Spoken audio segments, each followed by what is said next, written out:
Namo tassa bhagavato arahato samma sambuddhassa. Namo tassa bhagavato arahato samma sambuddhassa. Namo tassa bhagavato arahato samma sambuddhassa. Buddhaṃ saranang gacchāmi, dhammāṃ saranang gacchāmi, sanghaṃ saranang gacchāmi. Dutiyampi buddhaṃ saranang gacchāmi, dutiyampi dhammāṃ saranang gacchāmi, dutiyampi sanghaṃ saranang gacchāmi. Tatiyampi buddhaṃ saranang gacchāmi, tatiyampi dhammāṃ saranang gacchāmi, tatiyampi sanghaṃ saranang gacchāmi. So nice to see everybody here. Friday, or no, this is not Friday now, it's now Tuesday. So I got so used to saying our Friday night party every Friday that Tuesday kind of threw me off. But yeah, nice to see everybody here. And before people came in, it was just a couple of us here and we were talking. And I was saying to our friends here, how Bhante Saranapala actually, he has this meditation program in Mississauga. And before we started this one, I asked him about it. I was like, I'm thinking, well, do you think it'd be a good idea to try one in Scarborough? I'm out there. He said, yeah, go for it. And he gave me this advice. He said, whoever comes, conduct the program. It's like, it doesn't matter, whoever's there, conduct the program for them. It's a commitment. You have to be there every week, no matter like what's happening, you've got to be there. So that was his advice that he gave me, before we started this program. And so I was telling our friends, sometimes in the winter it was just me and one person. There's this friend. She's actually not here today, but she would come like often during the winter. Sometimes during ice storms, she'd come. And then sometimes there would be like a retreat going on over there. And at that time they were working in the attic here. So we'd be in like this conference room over there, which is very small. But, we would kind of go ahead and meditate there anyways. And so this was the kind of advice that Bhante gave. I think it's very good advice. So today at the beginning there were just a couple of us, and then somehow there ended up being, maybe 7 people. So you kind of never know who's going to come, or what's going to happen. And so, of course our life is like this too. Of course we undertake things with the best of intentions, trying to do a good job, hoping that we're going to get good results. And yet we don't know if we're going to get good results right away or not.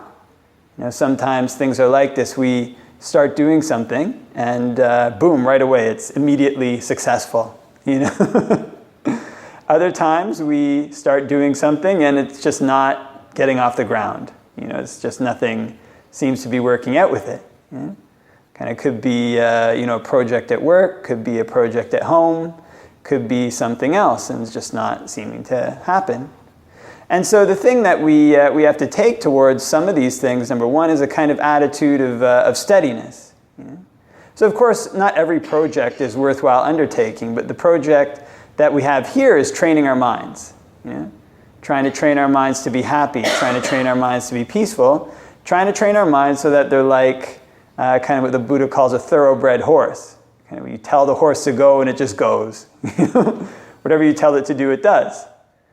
So actually my aunt right now, she sprained her ankle or something a couple days ago, so I called her to see how she was doing. And she has this new dog. It's like 3 months old, and she's training the dog. So right now this dog just goes wherever it wants, and if it sees Kleenex, it loves Kleenex, so it like eats the Kleenex and chews the Kleenex up, and Kleenex goes all over the place, right? And I was asking her, so how do you train this dog? And I was also asking her friend. So you tell it no when you don't want it to do something, and then when you want it to do something, when it does something well, then you give it a treat. And so actually training our minds has overlap in this. When we want our minds not to do something, then we have to restrain it. Tell it, don't do this. And just like this kind of young dog, when it's kind of running all over the place, acting wild, it won't be happy with that necessarily. Not right away. For example, we really like to eat some kind of junk food. Okay, I knew a fellow once who liked to eat a whole tub of ice cream. Like he would sit down with one of these like gallon tubs of ice cream, and he kind of admitted it. We were talking one time. He's like, "Yeah, I eat a tub of ice cream sometimes." He wasn't a big guy, had a fast metabolism. But supposing we sit down to eat a tub of ice cream, and we want to stop that habit. If we've been using this habit as something we just go out to, then when we tell our minds not to do it the first time, it's not like it's necessarily going to pay attention. Kind of like this young dog, likes chewing up Kleenexes that are, left on the floor and just making this huge mess. Well, the first time we tell this dog really sternly, "No, young puppy, don't chew that Kleenex," it's not like from that time onwards that dog will just stop chewing up Kleenexes. It just loves to chew them up. But the thing about this is when we apply these kind of two principles, there's a carrot and a stick to this. Tell this dog, "No, don't chew the Kleenex." You keep telling it that. Eventually it gets ingrained in its mind, "I'm not supposed to chew Kleenexes." But then we also don't just leave the dog at that, where we're just scolding it all the time. We also have to give it rewards. So it's not just the case that this dog, whenever it chews Kleenex, is getting yelled at, so now it's afraid to do anything. When it does something good, you also give it a treat. So then when that dog knows, okay, I'm not supposed to do this, this is what I'm supposed to do. There's rewards for this that come from this. And so in the same way, when we're training our mind, when we stop trying to, for this fellow, for example, if he doesn't want to eat this tub of ice cream, when he gives that tub of ice cream up, he has to replace it with something else. It's not like you just quit finding a source of pleasure or relief in one place, and then after that, you can just go without anything at all. So people usually give something up and grab onto something else. So when we're training our minds, what we try to do when we give up, or we're giving up here when we sit down to close our eyes, we're giving up our attachment to all kinds of things, which is why our mind zips off to the past. It's kind of, this really great thing happened in the past, and all of a sudden we're, 10 years, in the past, doing whatever we were doing then, something really great. But then we're attached to this memory from 10 years in the past, and it turns into something horrible that happened 10 years in the past. And now we're stuck there, reliving this terrible memory, And then sometimes it zips off to the future, to this really great thing that's going to happen. If we just, do this X, Y, or Z, maybe I should get up and stop meditating right now.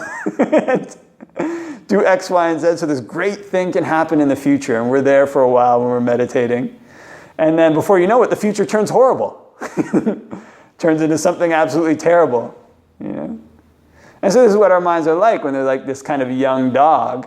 Kind of you have to keep this dog on a leash. If you let this young dog kind of run wherever it wants. I was talking to my aunt yesterday and she said, she has this big backyard. And I said, well, it must be really nice for your dog. And she said, well, we have to watch it because it doesn't know what its boundaries are yet. It doesn't know its proper range. So this dog, you just let it go wherever it wants, it can run into the road. It doesn't have really an idea of what happens on roads, and it can get hit. And so in the same way, when we train our minds, we have to know what our proper range is. We have to know when to tell our mind no. So when we're going and watching our breath, no is basically anything that isn't connected with the breath. And so we see this when our mind launches out to the past. It's usually through this temptation, like this dog chewing the Kleenex. It seems like something really great to chew on. But then after you've been chewing on it for a while, you realize, well, this isn't something all that great.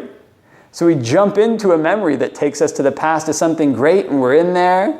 And then before you know it, it turns into a nightmare. It's the same faculty that tempts us to go off, the same one that turns around and bites us.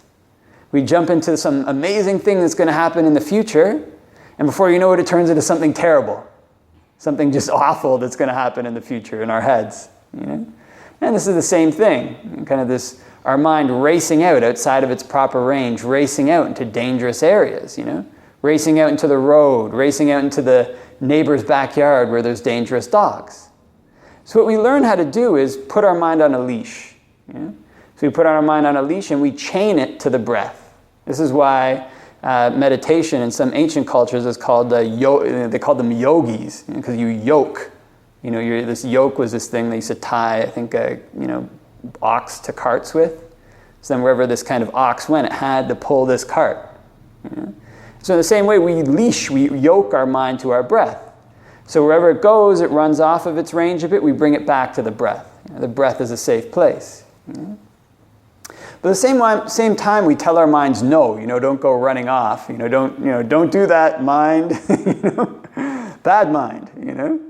We also have to give it treats. So it's not just a case of disciplining ourselves with some harsh stick. There's also a lot of happiness to be found right here in the breath. So we learn how to make our breath pleasant. We learn how to spread pleasant feelings with our breath throughout our body. So whenever our mind wanders off, we tell it no, but then when it comes back, we learn to reward it. We learn to think, okay, what's a really comfortable way to breathe right now? We learn to breathe in that way. And when we do this consistently, like a well-trained dog, it starts to learn what its proper range is. It starts to learn, not through having to get hit by the car, but through being trained by its trainer, going on the road is bad. It starts to learn through being trained by its trainer, look, going off into the neighbor's yard is bad. There's a really big dog there. That dog could bite me, could do me harm. But it also learns what's beneficial to do. It learns, okay, I've got this big backyard here. I can explore in this backyard. I can have fun in this backyard. I can play in this backyard, so long as I don't cross outside my proper range. So long as I don't leave the fenced-in area and run out onto the road, run into the neighbor's yard. And so in the same way, when we're training our minds to stay with the breath, there are things we can do to play with the breath, It's not just the case that the dog has to be on some short leash where it's just next to a pole all the time, Actually, it has to. These young puppies, they have to wander out in the world a bit to learn how to interact with it, right? They've got to dig up the soil. They've got to go smelling things. That's how they develop, That's how they learn about cause and effect. That's how they learn to grow into grown dogs that are able to interact with their environment in a mature way. And in the same way, when we chain our mind to our breath, when we yoke it to our breath, when we leash it to our breath, we can also give ourselves a little bit of room to play. So there's not just what's going on here. We went through all the different spots in our body, trying to relax them, There's things we can do to manipulate our breath. Right there we learn our breath isn't just something that comes in and out of our lungs. When we change our imagination to imagine ourselves breathing in and out through every pore, how does that affect the breath energy in the body? Does it make it more pleasant? Does it make it more tight? When we ask ourselves where is a really comfortable place to breathe from, how does that affect our breath energy? And all this is like this dog wandering in the yard, learning to play, learning to dig up here and there, learning to scamper around so long as it stays within its range. And in the same way, so long as we stay within our range, our proper range, we stay focused on the breath, then our mind doesn't get into these dangerous places. It doesn't go shooting off to the past. It doesn't go shooting off to the future, but there's also a lot of fun we can have right here, learning about cause and effect with our breath, And it's not dangerous. So the nice thing about this is that when a dog becomes, not to compare our minds to dogs too much, this just seemed to be the metaphor I landed on today. But when a dog becomes mature, when a dog becomes well-trained, that dog, I've seen dogs go onto subway cars. I've seen dogs sleep under, being totally calm, staying under the seats on the TTC on rush hour almost, when there's just tons of people, there's no space, and there's this huge, 100-pound dog taking up the space under 3 seats, And the guy's like, come on, sit down, he won't bite you. Everybody's like, I don't know. But anyways, people eventually sit down and they realize this dog is very well trained.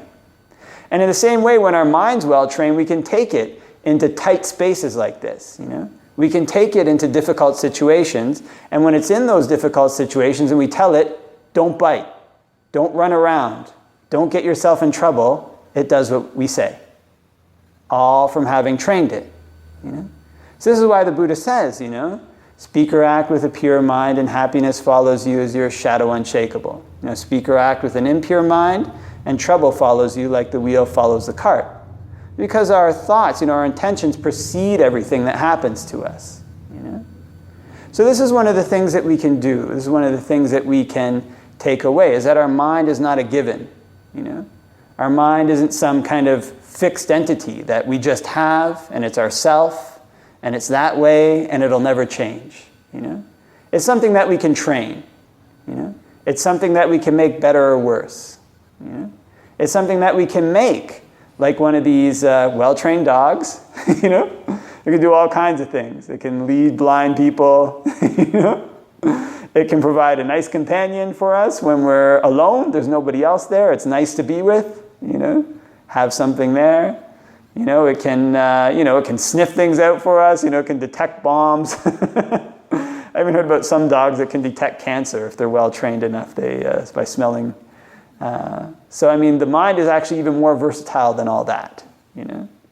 So this is what we can do. We can train it well so it becomes a good companion for us. In the same way, some of these dogs, when I walk on Pindapat, some of these dogs are actually really scary. I wouldn't want to cuddle up with them. They're kind of sitting there on their ready to bite you. And we can make our mind like that. If we don't treat it properly.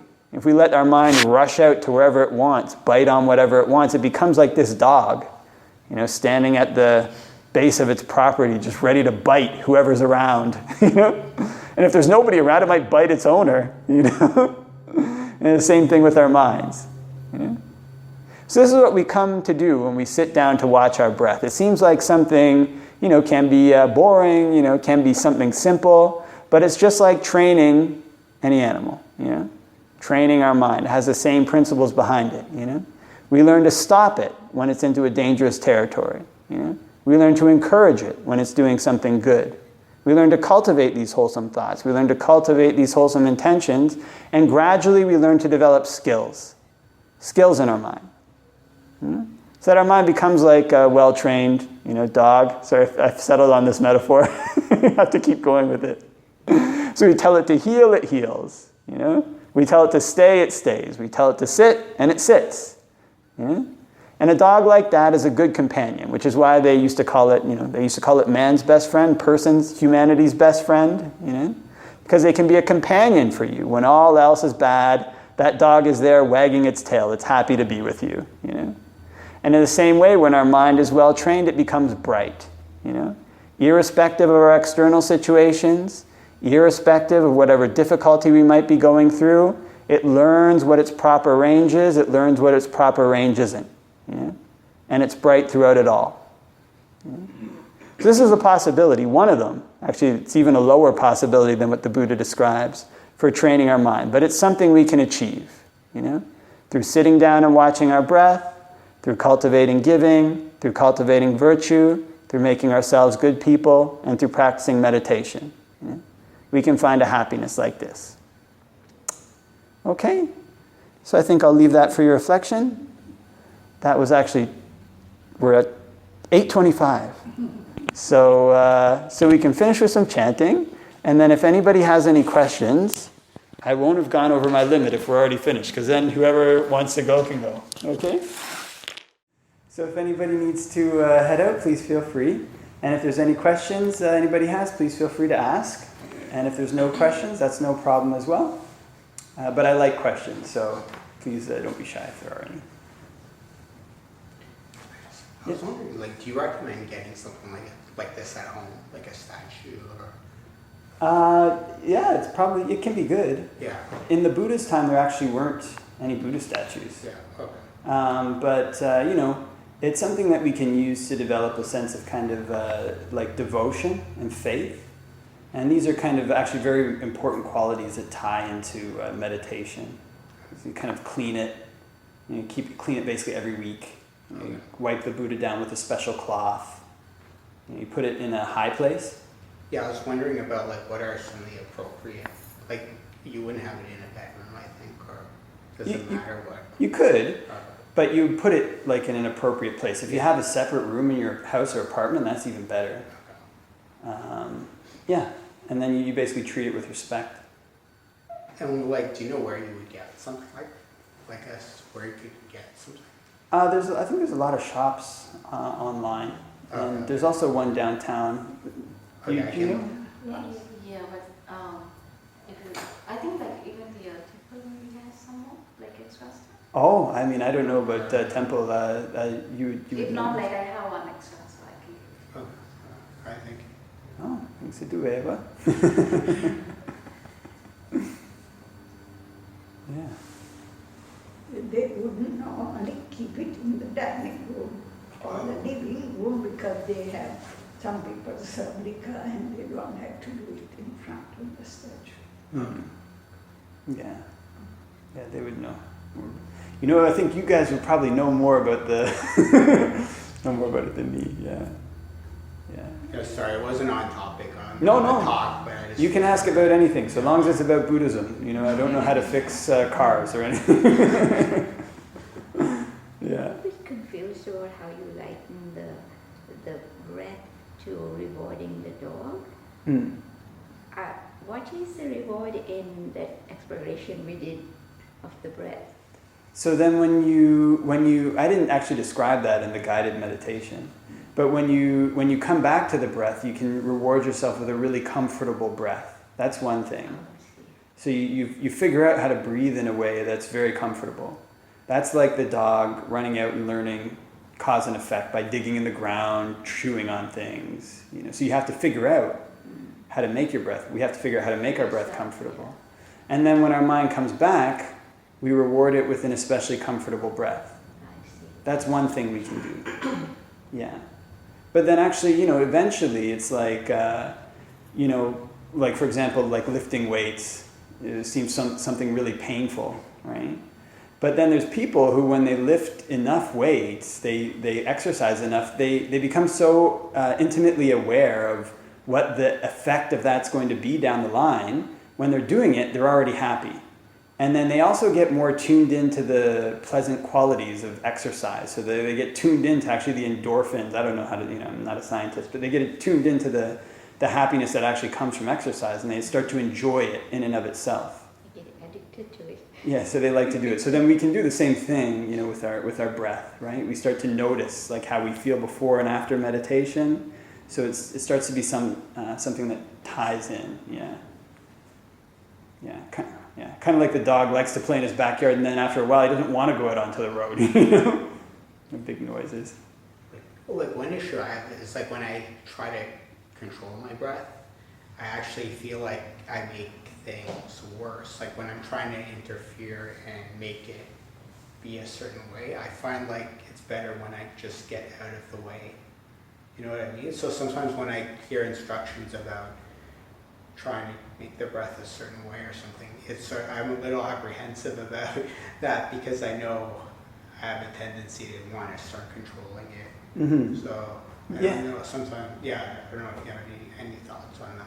Yeah, so I mean, this is the thing. Basically, any intention that we have is a type of what they call fabrication. So actually, even the intention to just let our breath be the way it is a type of manipulation of the breath. Yeah. So it's a manipulation of our awareness. And then when we try to manipulate the breath, we don't necessarily, we don't do it as if it was like a dog and we're okay. We want you to, walk beside me. So then we grab the dog and we move each of its feet for it, right?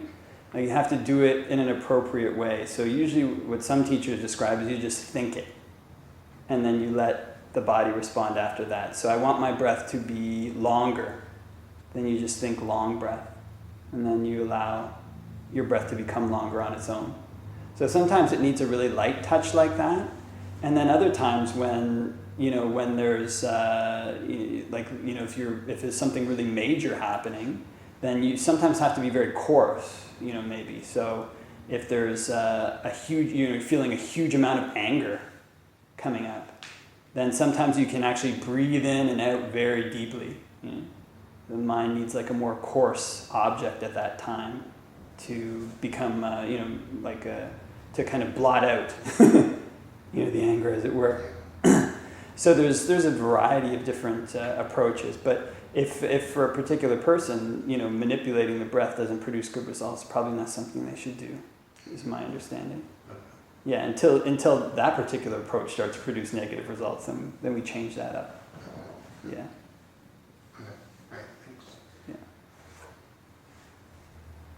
Can I ask a question which is not about meditation, Yeah. but it bothers me to know. When somebody dies, and 10 years after we give a dana, are you giving it to the merit to them or doing it for ourselves? Well, traditional Buddhist teachings, if that person's been reborn in a ghost world, then they receive the merit from that. Like it affects their body. Oh, it does? Yeah, it affects their life. They're kind of the people. The people who are born in those kind of realms. There's these stories about them in in some of the forest traditions, and they've got kind of like their own thing happening there. Like they're around and they've got like societies, but they don't have anything. Like they can't get anything. All that they get comes from other people dedicating things to them. So that's what it's like being in that particular realm. So these like very desperate beings, and they live in these really, like unpleasant places. Like they live under bridges, like all these places that people don't want to go to. That's where these beings get attracted to live. Like these really crummy places. In the West, they got these haunted houses or these kind of ramshackle, houses that these beings live in. And so if somebody's been reborn in that state, then when you dedicate merit to them, which you can do every day, it can affect them in a number of ways. Like it can affect, sometimes they have problems with their physical body. Like if they've done bad karma, they could have actual problems with their their body, and that can actually help heal that up. Sometimes they're like really hungry or really thirsty, and that can provide hunger or thirst. Sometimes they're like really cold, like is my understanding, like they have all these problems, like it's not a happy place to be. And so when you dedicate merit to them, it can help alleviate all those problems depending on what you do. And then if you don't have that particular person wasn't born there, then it goes to other people, other relatives that you've apparently, the Buddha isn't really specific about that, but it seems like even other relatives you've had throughout samsara. I They get you it. do it for yourself to get married. Yeah, you also benefit. It's kind of one of those win-win situations. Giving is a win-win. A win-win situation, not a zero-sum situation. So they benefit, and so do we. We also get merit. Yeah. Thank you. Forever. Huh? So forever, you will do that forever. Yeah, as long as you live, I suppose. Yeah. Yeah. You Good. would do give danas and stuff like that as long as you want to. There's no time that you say, okay, 10 years and they can't get it anymore. Oh yeah, if they don't get it, other beings do. And it's really tricky. There was a story about a monk named Ajahn Mun, and there's very few monks now like him. But he had the kind of ability to see all these beings. And so because there were very few monks who could, they would come to him. They would like always be bugging him, And so they were just like these very desperate beings, because imagine, you need these things, but nobody knows about you, There's only a few people you can talk to, like few people you can ask to get your relatives to do stuff. So it's a huge help to them. They're worse off than like homeless people who are like really, they're very bad. If they're born in a good place, they Sorry? will go to other people. If they're born in a good place, or Yeah, then it goes to other people. Other people there. Yeah.